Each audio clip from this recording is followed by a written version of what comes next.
Hi everyone, I'm King Sir. It's nice to meet you all here. I'm currently studying at CHK Medicine and I work as a tutor on both English and biology on this platform. Today, I would like to talk about how to smash HKDSE like a pro with you. Alright, and before our lesson start, there are two stuff that I would like to talk about. The first thing is that, as you could tell, most of my lessons will be conducted in English, so if there's some words that you couldn't catch it, just refer to subtitle. And the other stuff I would like to share about is my education journey.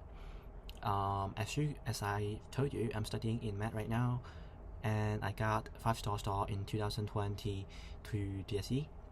And just one tiny regret over there is that I'm 1 point away from getting a straight 5-star star. And I hope this miracle could happen on you. And that is why I'm here, to empower you to get a high score, maybe a straight 5-star star. Alright, please tell me if you do so. And that's an inspiring story to share, which is my journey in learning English. I'm born in Hong Kong, and I grew up in a grassroots family without English learning environment. So both my parents don't know about English. I actually sucks at English at first, especially in primary school and my junior years in high school. I still remember I failed my first English dictations in primary school. And that was a time that I really self-doubt myself whether I could learn English well, whether I could speak English well. And talking in English like this today, in this fluent manner, with good vocabulary bank, is like a wild imagination to me back then. Alright, when I'm small, I just can't imagine I could get a 5-star star in DSE one day. And the turning point in my English learning journey is actually in Form 5. I was inspired by a teacher, and then I found myself a secret way to improve my English results. So it's my job here to share with you the secret tips. And believe me or not, there is really a way for you to improve your English, especially in your examination performance. Just that you have to find a right one to teach you. You have to find a tutor who really know his stuff and know about the game rule of HKDSE. And hopefully my story could be somehow inspiring to you and tell you never give up. Because a kid going from a grassroots environment without any English speaking environment like me could still achieve the 5-star star in HKDSE. If I could do it, you could also do so. Alright, so never give up. So after some brief self-introductions, I would like to share with you, so what is being covered in today's lesson. There are 3 parts, and we have already covered the first part as our self-introduction of me, and the coming parts are about the game rule of HKDSE and some practical tips in how to score high in paper 2. And then I'll briefly talk about what to be expected in my trial lesson provided on this platform. So first up I want to share about is, do you know about the cutoffs in HKDSE? Do you know how many marks is needed for getting level 5 or above? And what's the distribution of that? So indeed, most students actually stuck in level 3. Statistically wise, there are numerous students stuck in level 3 who want to get to level 5. And it is actually the easiest for you to jump from level 3 to level 5. Alright? And it gets a bit harder and harder for you to get stars from level 5. And this is the truth. So if you want to score level 5 in DSE, so roughly you have to get 75% from your English paper. So this is your goal. How to score the 75% from the English paper. And this is a question to ask. So how exactly is to get that 75 marks? Alright. So these bring another question. So how are the marks being calculated from HKDSE? It's actually not that straightforward. If you look at the sources provided by HKEAA, there are actually 5 components in HKDSE English paper. So of course, you get paper 1 to paper 4, covering reading to speaking, right? And that's actually quite a big part called SBA, School-Based Assessment, and you should be very familiar to that already. But as you could see, there are actually some weighting before different papers. Paper 3 actually comprise 30% of the overall mark, which is the largest part. While paper 4 is the smallest. Of course it's the smallest, right? It's a speaking paper, right? But actually what we could learn from here is the truth for securing a high mark in HKDSE is actually focusing on paper 2, paper 3, paper 4, and your SBA, but not paper 1. Why so? There are two reasons for that. The first reason is paper 1 actually comprise a rather small percentage to the overall mark, right? As you can see. And the other point, which is the strongest point to justify this, is because paper 1 is always unpredictable. Basically cannot predict what is going to pop up in your paper 1 exam, right? So it could be very easy to you, or rather a hard one to you. It depends on your performance, and you could tell from my experience as well. I'm actually getting 5-star from paper 2, paper 3, and paper 4. The reason is because these 3 papers is controllable. By reciting some skills, sentence patterns, the format of it, you could actually be quite stable in every exams when it comes to paper 2, 3, 4. Maybe you will score like 85% plus every time. But for reading, the difficulty varies. And it really depends on your on-day performance as well. So actually, to have a stable performance in HKDSE, what you should do is to have a stable performance on paper 2, 3, 4, and your SBA as well. So how stable is it? How much do we have to get from paper 2, 3, 4? My advice is like this. If you want to have level 4 or above, aim for 75% on these 3 papers, as well as your SBA. But for your SBA, actually you could do better than that, right? Because your school control it all. So I'm expecting like 85% plus from your school SBA actually.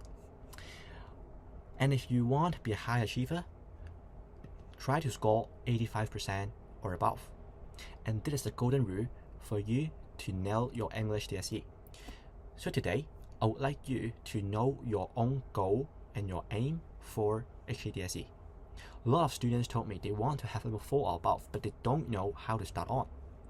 So my answer is, first, you have to know the stuff. You have to know the game rule. For example, if you want to have level 4, if you score 75%, just like what I've told you, in the 80% of your paper, plus in the paper 1, you just get a bare pass. The total overall mark for your DSE would be 70%, which implies a high level 4. So actually it's not that complicated, right? As you could tell, everything could be calculated from these simple maths, and your aim should be 75% for now if you're aiming for level 4. Alright, so that's how you get the thing done. After knowing about the mark calculation point, let's jump to some common mistakes in paper 2. Why do I have to talk about paper 2? Because as I told you, it is the most important to perform well in paper 2, 3, and 4. And among them, actually the skills from paper 2 is transferable to paper 3B and speaking. So as I always told my students, perform well in paper 2 or learn the sentence structures in paper 2 is of the utmost importance if you want to have a stable and excellent performance in DSE.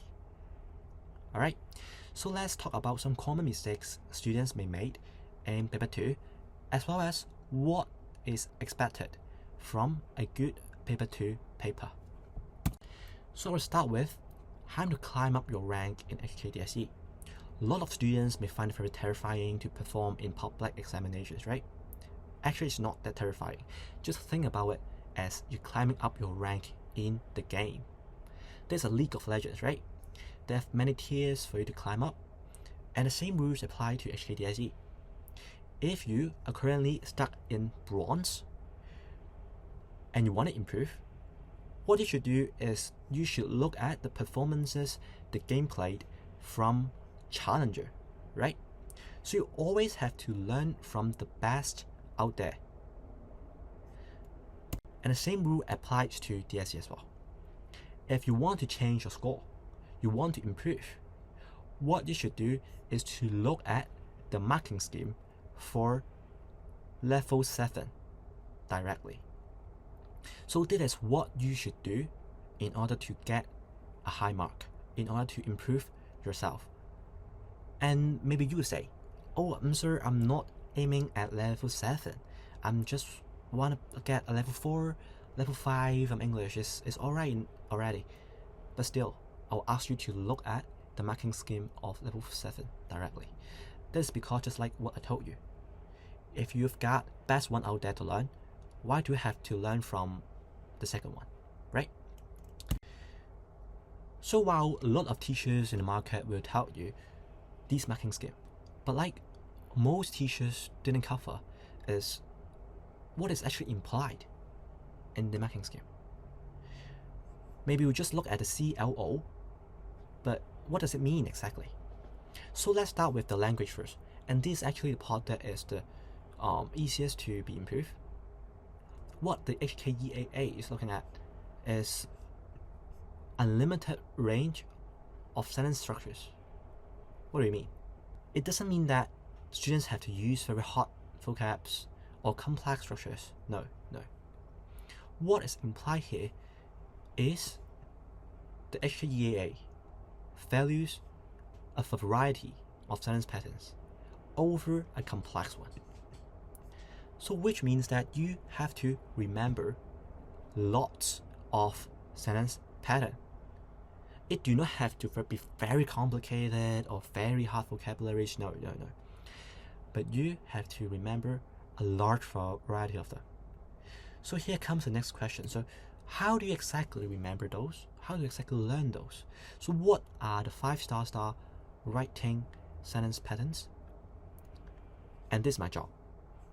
If you come to my lessons, I will have the 5-star sample essay to share with you. And if you're not confident about it, you could first come to my trial lesson, because in my trial lesson, I would share with you completely what I have written in my English DSE.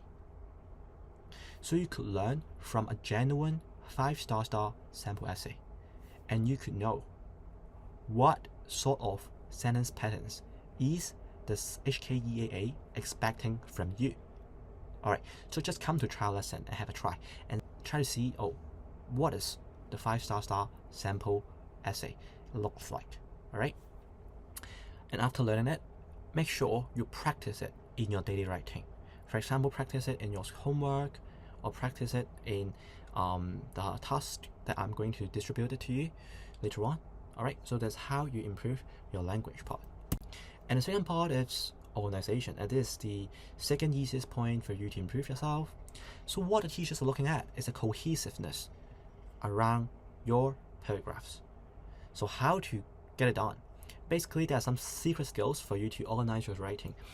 For example, actually there are 4 components for you to make your paragraph sound and solid. And most teachers out there just don't know about it, or they just skip it, because they may overly focus on the content part or the language part. But the truth is, there's some simple ways for you to recite, for you to remember how to structure your paragraph easily. And there should be 4 steps, 4 components, and which we will cover in trial lesson as well. So please do not miss these bargain. Come to trial lesson and try to find it out. Alright? So here comes the most difficult part, the content. So why is the most difficult part? It's because this is highly unpredictable.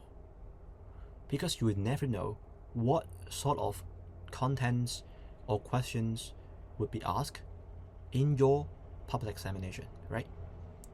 So a lot of students, they just have to recite tons of vocabs, tons of contents, to prepare for their public exam, which could be true. But if there are some more simple way to improve our writing by the language and organization, which are more secure, are more stable, why don't we bother so much on the content part, right? So actually, our first task should be improving the language and organization of our writing first. And then, when we have time, when we have this solid foundation, we move on to the content part. So this is how we improve our writing. In specific, if we want to improve our writing, actually we have to do a lot of self-learning. And I personally think that news reading is a good way. And after reading news, reading the sentence pattern, reading the content, make sure you put it down in your content book so that you could review it and use it whenever you come across the similar topics and similar contents in the future. So after talking about some tips in performing well in paper 2, here comes to the trial lesson part. So what are you actually expecting from a trial lesson? Basically, I'll share with you how I wrote in my DSE. We'll try to analyze the real writing for me in my DSE. And I'll share with you the steps in constructing a good paragraph, especially a 5-star one. And finally, I will try to extract some useful sentence pattern for you so that you will know what is the requirement to be a 5-star high achievers in HKDSE. Yeah.